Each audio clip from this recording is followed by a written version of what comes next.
أعوذ بالله من الشيطان الرجيم. بسم الله الرحمن الرحيم. يا أيها الذين آمنوا اتقوا الله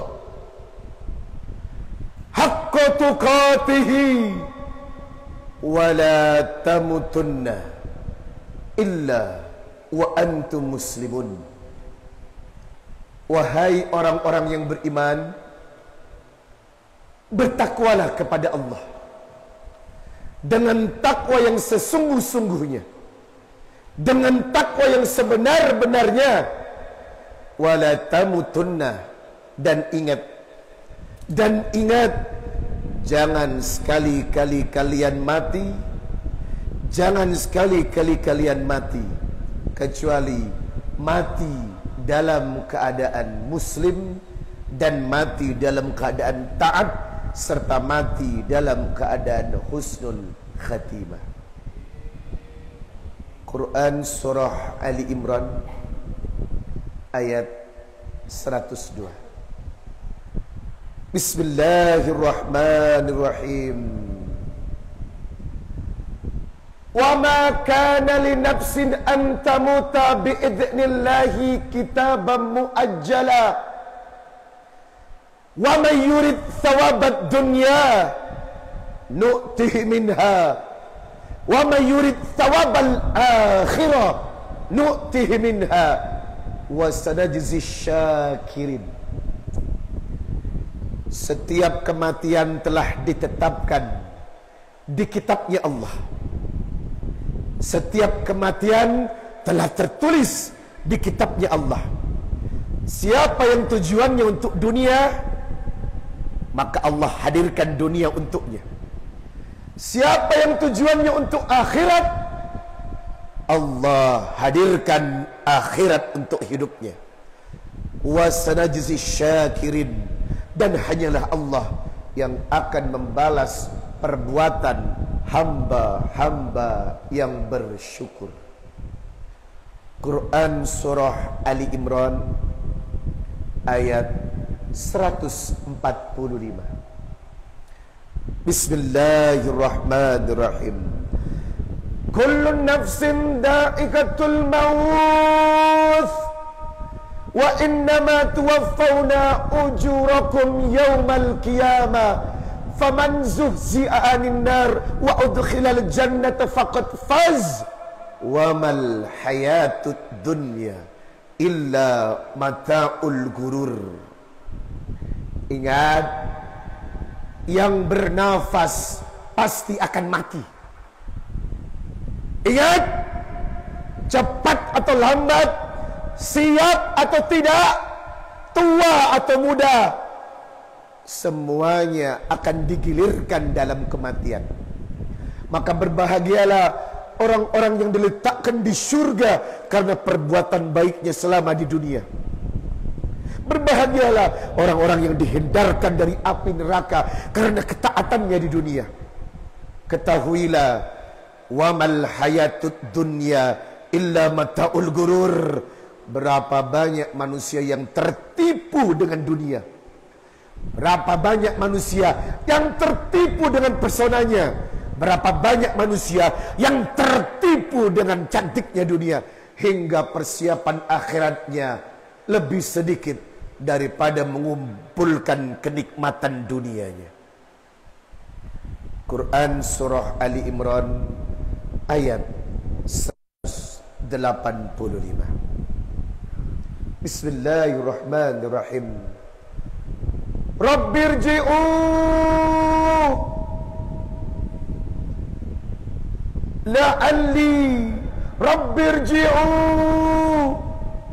la'alli salihan fima taraktu. Ya Allah, kembalikan aku ya Rabb. Kembalikan aku, la'alli a'malu salihan fima taraktu, agar aku bisa memperbaiki amalku yang dulu buruk. Karena selama di dunia aku banyak berbuat kesalahan ya Rabb. Rabbirji'u. Quran surah Al-Mu'minun ayat 99 dan 100.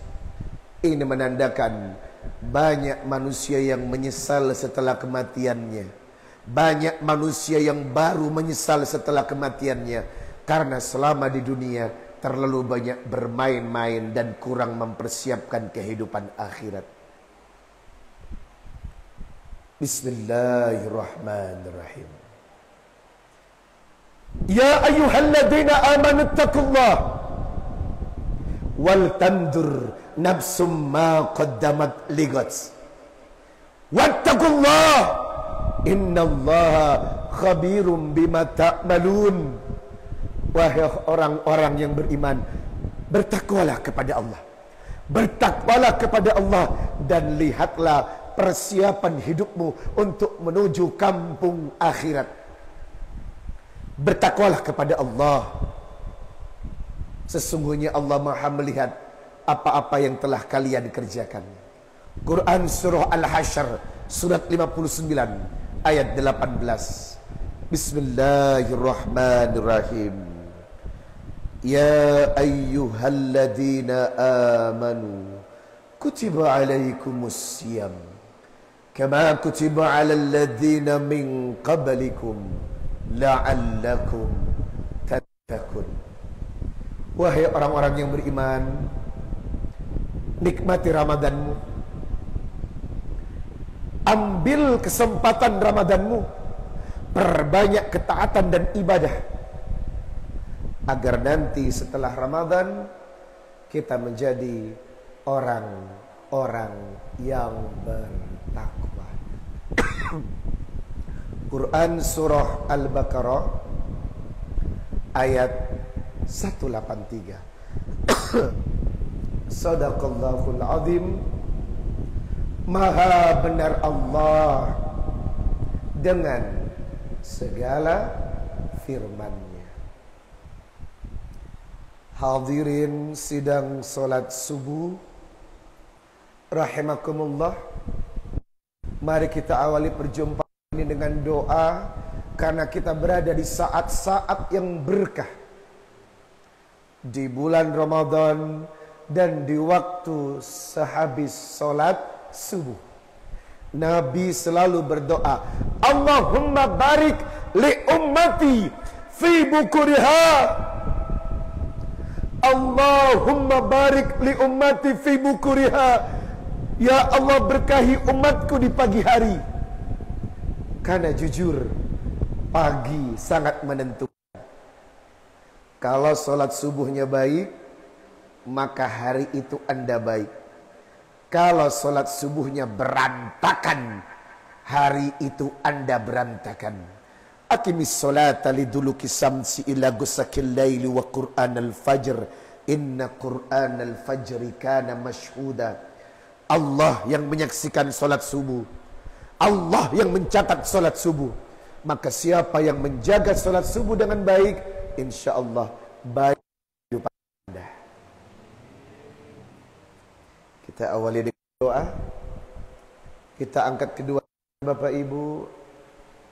Ayo bermunajat. Manfaatkan waktu yang barokah ini untuk meminta kebaikan dan keberkahan kepada Allahumma abwaaba rahmatik. Allahumma wabika amsayna wabika nahya wabika namutu wabika nusur.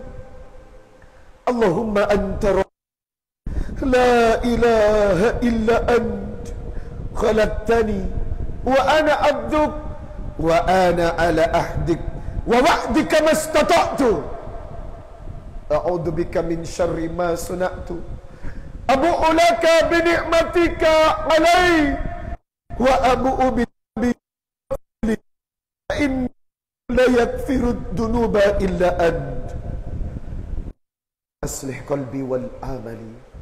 Allahumma ahrimni laddata ma'syiatik warzuqni laddata ta'atik ya muqallibal qulub tsabbit qulubana ala dinik ya muqallibal qulub tsabbit qulubana ala ta'atik. Allahumma inni ala dzikrika wa syukrika ni ibadatik. Allahumma inni nas'aluka al-huda wat-tuqa faqina. Allahumma inni nas'aluka ilman nafi'an wa rizqan tayyiban wa amalan mutakabbala. Rabbi israh li sadri wa yassir li amri wahlul 'uqdatam min lisani yafqahu qawli. Amin ya rabbal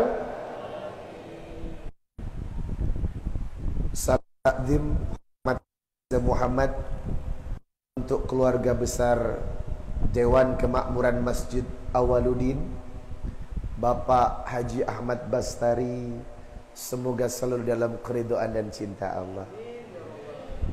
Yang saya hormati Bapak Lurah Sukamerindu.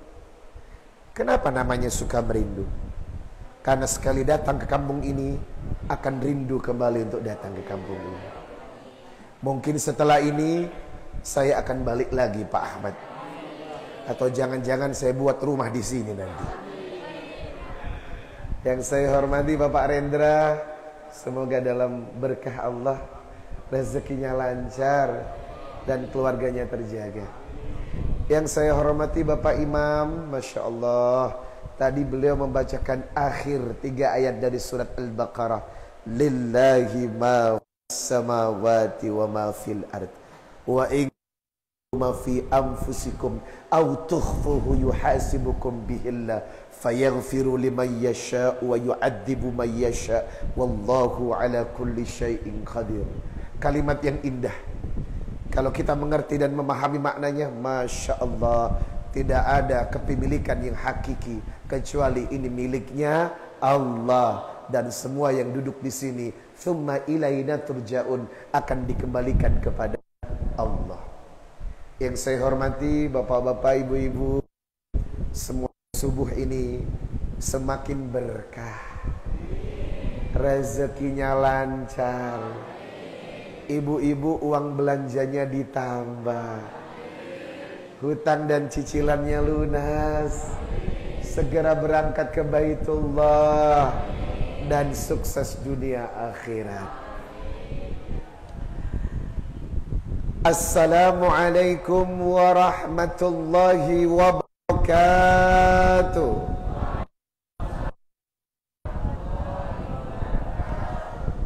Innal hamdalillah nahmaduhu wa nasta'inuhu wa nastaghfir wa na'udzu billahi ta'ala min sururi anfusina wa min sayyiati a'malina. May yahdihillahu fala mudilla lahu wa may yudlil fala hadiya lahu. Asyhadu an la ilaha illallah wahdahu la syarika lahu wa asyhadu anna Muhammadan wa rasuluhu la nabiyya ba'da. Qala Allah ta'ala fi kitabihil karim, Ya ayyuhalladzina amanu taqullaha haqqa tuqatih wa la tamutunna illa wa antum muslimun.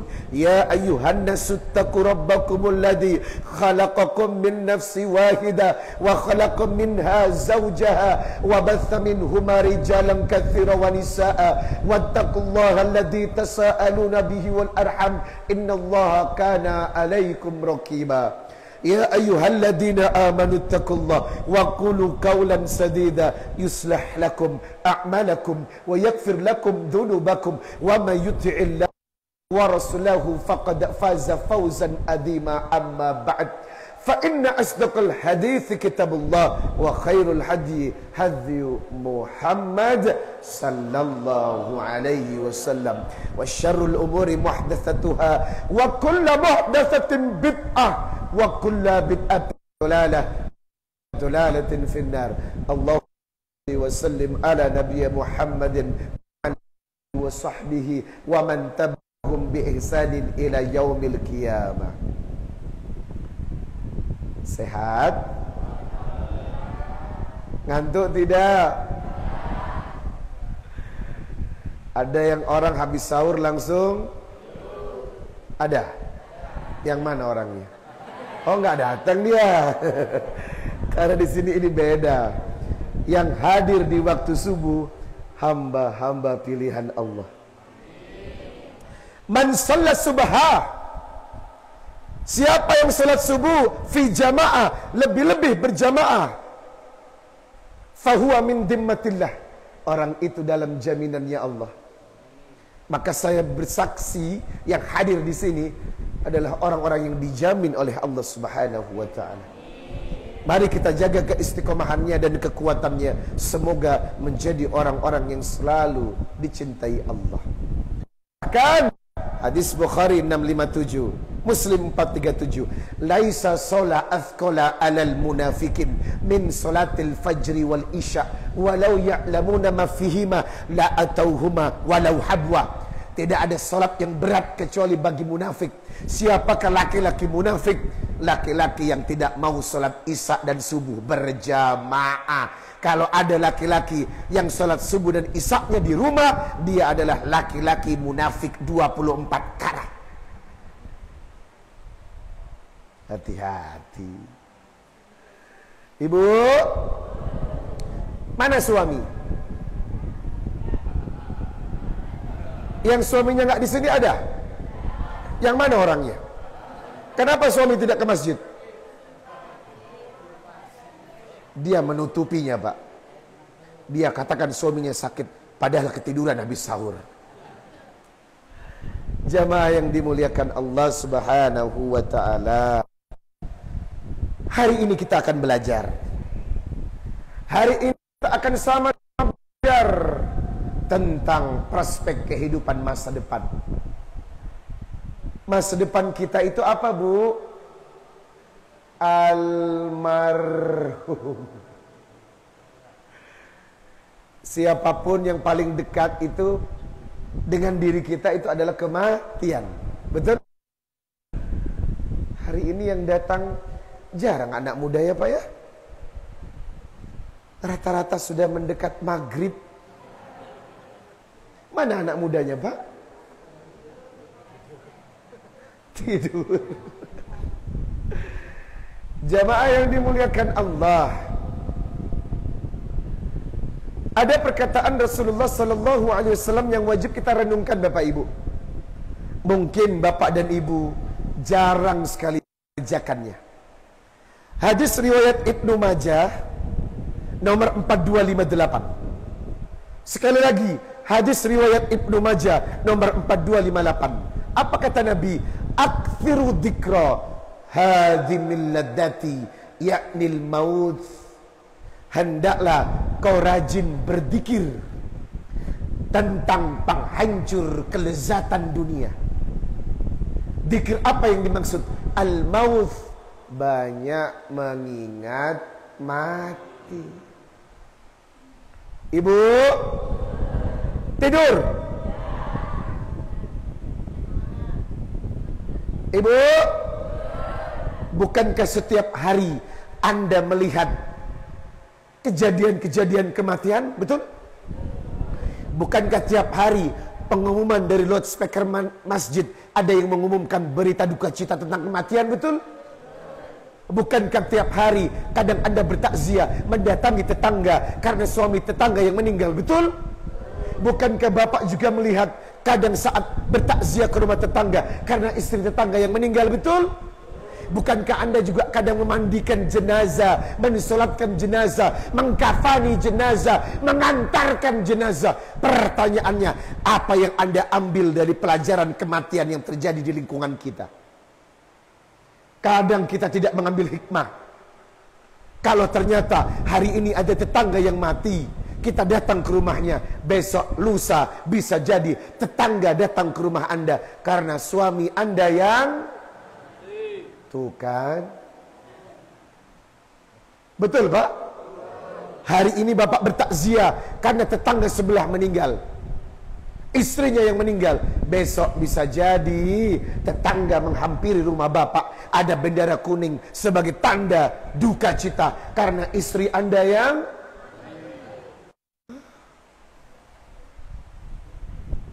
Bukankah hal ini terjadi setiap saat? Kenapa ibu tidak mengambil pelajaran? Bukankah kematian itu sesuatu yang paling dalam hidup kita? Kenapa Anda sedikit mempersiapkan bekal menuju akhirat? Jujur, mana yang menguras waktu kita? Mana yang sering kita pikirkan? Urusan Allah atau urusan dunia? Urusan dunia atau urusan Allah? Anda terlalu banyak sibuk dengan urusan dunia. 24 jam yang kita terima lebih banyak beribadah atau bermain dengan dunia. Terima kasih atas kejujuran Anda, Bapak. Kita ternyata melenceng dari apa yang diinginkan Nabi. Aktsiru dzikra hadimil ladati yaknil maut. Berzikirlah tentang kematian. Kalau mikir banyak dunia, jadinya keras hati. Ibu, berapa jam membaca Quran tiap hari? 5 menit.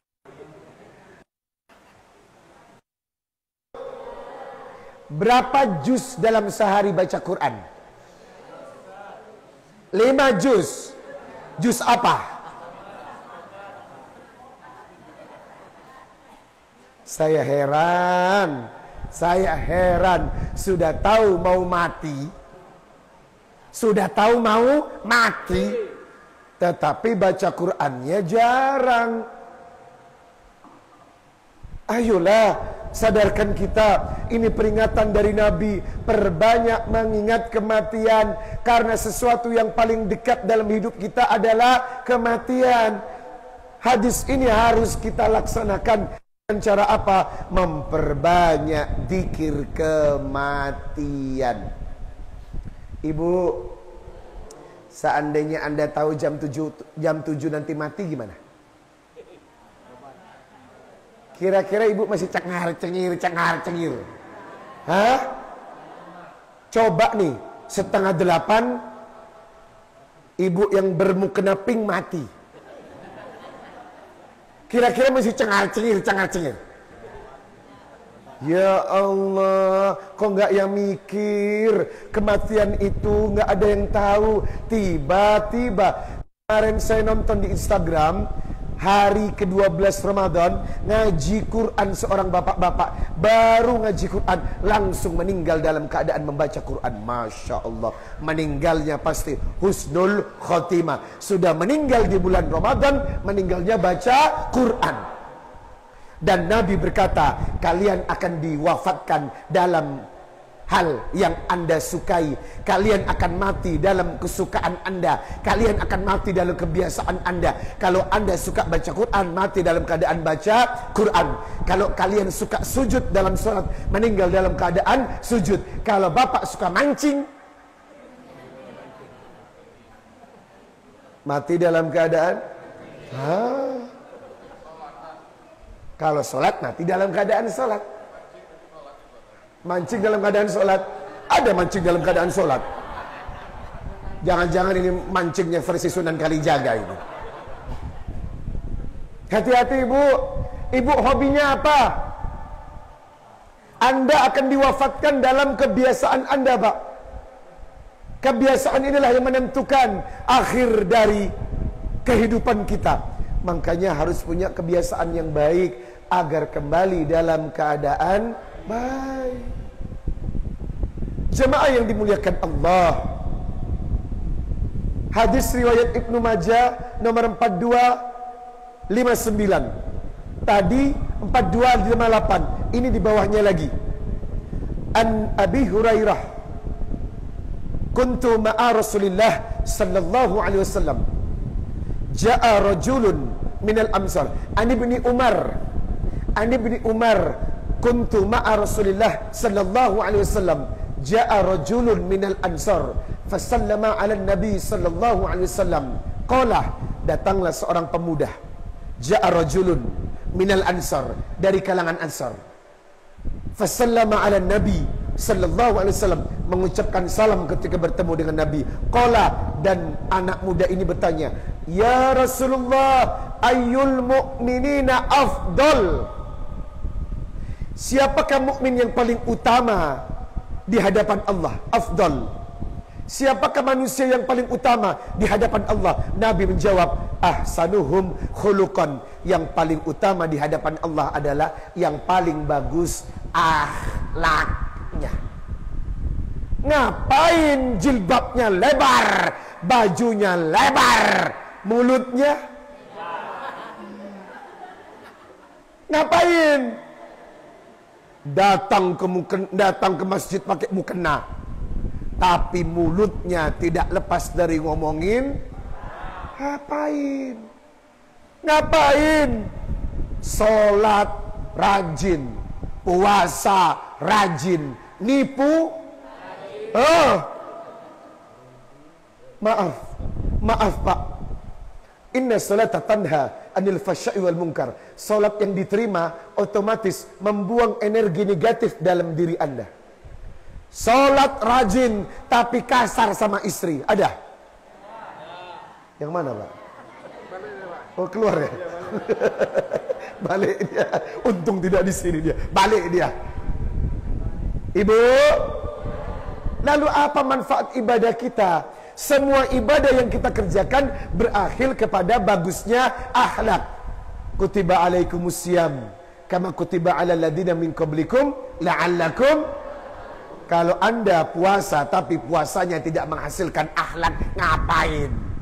Solatnya solat jungkir balik berditibur tiarap, terus solatnya tidak menghasilkan akhlak, ngapain? Karena demi Allah, akhlak itu hasil dari pergulatan takwa, ibadah yang menghasilkan kebaikan hati. Maka seseorang yang solatnya diterima pasti kelakuannya baik.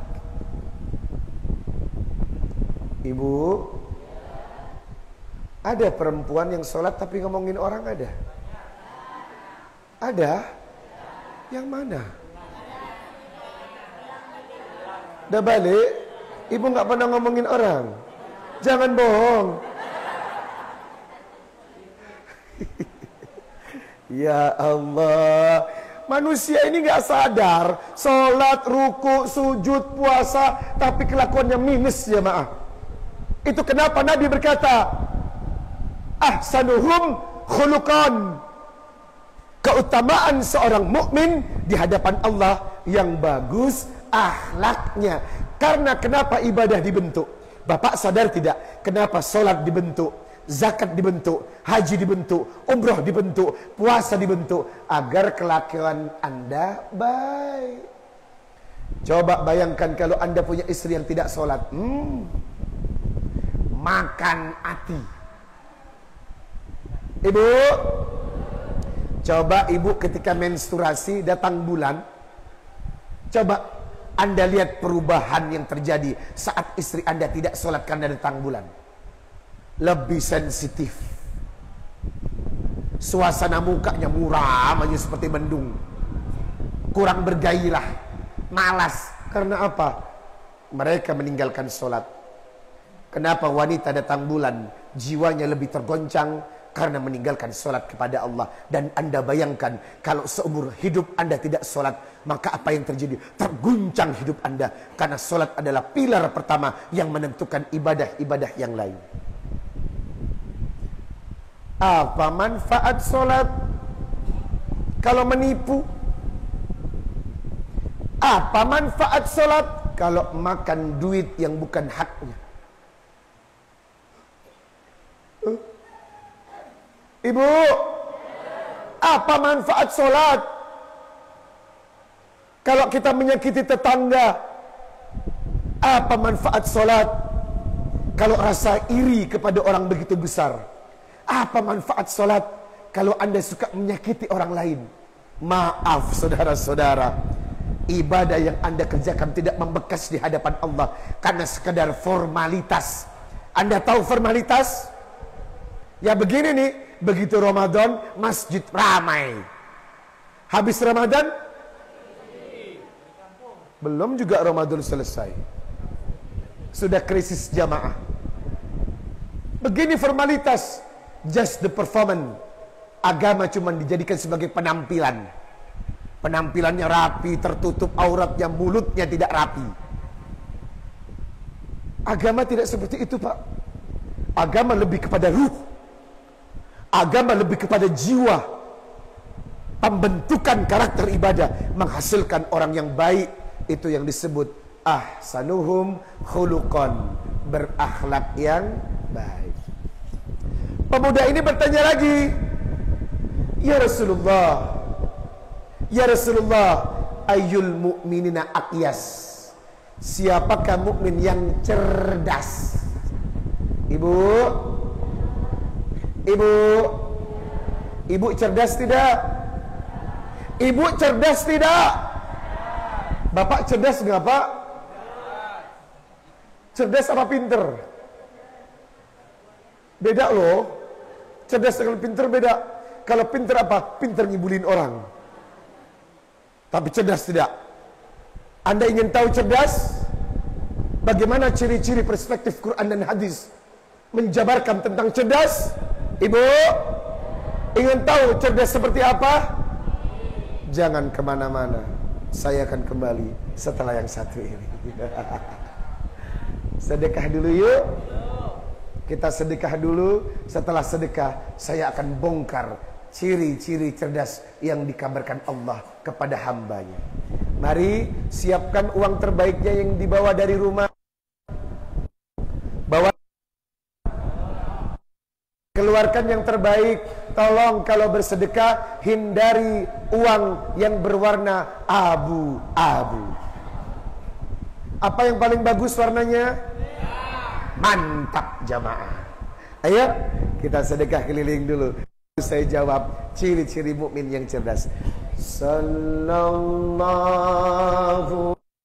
ala Muhammad. Sedekah yuk. Sallallahu alaihi wasallam.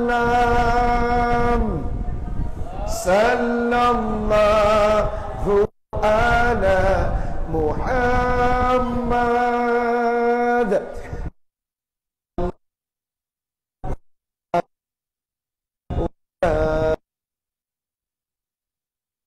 Ya Nabi salam alaika, ya Rasul salam, ya Habib salam alaika, salawatullah alaika. Jamaah, oh jamaah, alhamdulillah. Biasanya kan kalau habis iklan begitu kan di Trans TV kan. Coba kembali lagi di acara Islam itu yang disiarkan langsung dari Masjid Awaludin. Ibu, inilah materi terakhir saya. Sebuah pertanyaan yang harus Anda jawab. Ya Rasulullah, ayyul mu'minina aqyas. Ya Rasulullah, ayyul mu'minina aqyas, siapakah mukmin yang paling cerdas? Apa jawaban Nabi? Aktsaruhum limauti dzikra wa ahsanuhum lima ba'da hustidada ulaikal aqyas. Yang paling cerdas orang yang banyak mengingat mati dan mempersiapkan bekal terbaik menuju mati. Nah, pertanyaannya, bekal kematian sudah cukup belum? Oh, sadar. Ibu, bekal mati cukup belum? Udah gitu sok percaya dirimu mati lagi. Inilah pesan terakhir yang ingin saya sampaikan. Hadis riwayat Muslim nomor 1631. Idza matal insanun qata'a anhu amaluhu. Setiap manusia yang mati qata'a amaluhu, terputus amalnya, illa min thalathah, kecuali menabung pada 3 perkara. Inilah tabungan dan bekal yang terbaik. Yang pertama adalah shadaqatun jariyah, perbanyak tabungan sedekah jariyah.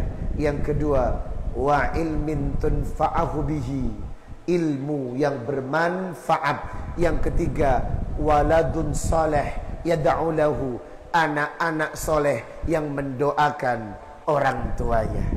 Inilah 3 bekal kematian dari Rasulullah. Yang pertama, yang paling utama, perbanyak sedekah. Bapak kenapa enggak mikir, Pak? Kenapa Nabi menyebutkan sedekatun jariyah yang pertama? Kenapa modal orang mati itu sedekah, Pak? Kenapa bukan sholat? Halo Ibu, kenapa Nabi tidak menyebutkan sholat, Pak? Padahal sholat adalah ibadah yang utama. Tolong jawab pertanyaan saya, jamaah. Kenapa yang disebutkan hadis sedekah jariyah? Kenapa bukan sholat yang selama ini Anda kerjakan? Apakah ada yang bisa menjawab sebagai orang yang cerdas? Kenapa bukan sholat, Pak? Kenapa yang disebut sodako? Kenyataannya karena banyak orang yang rajin sholat tapi pelit sedekahnya.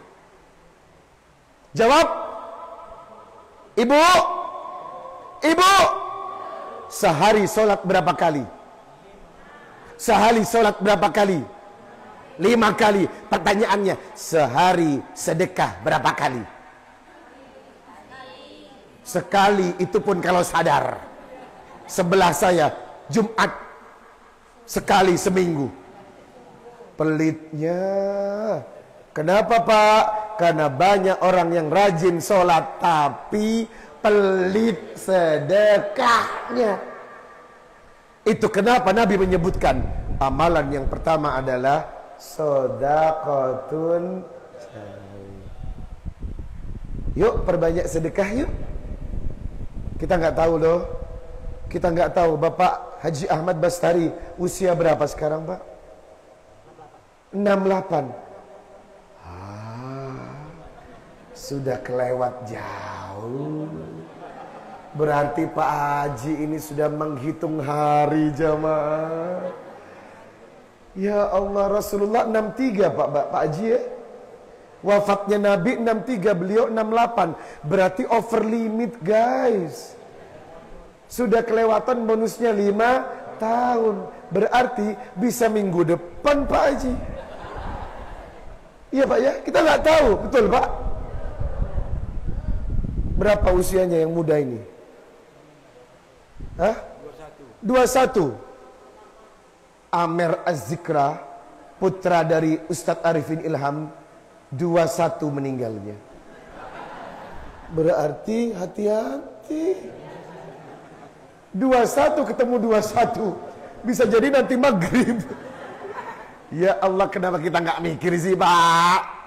Kenapa kita nggak mikir? Terlalu sibuk dengan dunia, Ibu. Kenapa nggak mikir? Ayolah, persiapkan sedekah kita, perbanyak. Karena kita tidak tahu kematian datang setiap saat. Ibu, bagaimana sedekah jariah yang terbaik? Mushafan warathahu, perbanyak sedekah Al-Qur'an. Hari ini Bapak, saya akan mengajak jamaah ikut dalam program wakaf 1 juta Al-Quran. Quran yang saya kumpulkan dari Masjid Awaludin akan saya sebarkan ke tempat-tempat yang membutuhkan dari amal jariah jamaah semuanya. Ibu dan bapak, ayo ikut berbondong-bondong mempersiapkan bekal kematian dengan wakaf Quran. 1 Al-Quran harga wakafnya 100.000. Saya ulangi, 1 Al-Quran harga wakafnya 100.000. Kalau ibu wakaf 10 Al-Quran, 10 kali 100.000, total wakaf senilai 1 juta. Dan bagaimana sistem pembayarannya? Kalau hari ini ada rezeki, boleh dibayar hari ini, atau boleh ditransfer hari ini. Yang tidak ada rezeki, ikut saja wakaf. Kapan dibayarnya? Kalau ada rezeki. Kami titip nomor rekening. Ustadz, saya ambil 10 Quran, tapi bayarnya bulan depan. Boleh. Ustadz, saya ambil 20 Al-Quran, tapi bayarnya nyicil dikit-dikit seperti orang sedekah. Boleh. Ustadz, boleh nggak bayarnya nanti kalau ada rezeki? Boleh. Yang penting ikut dulu, bayarnya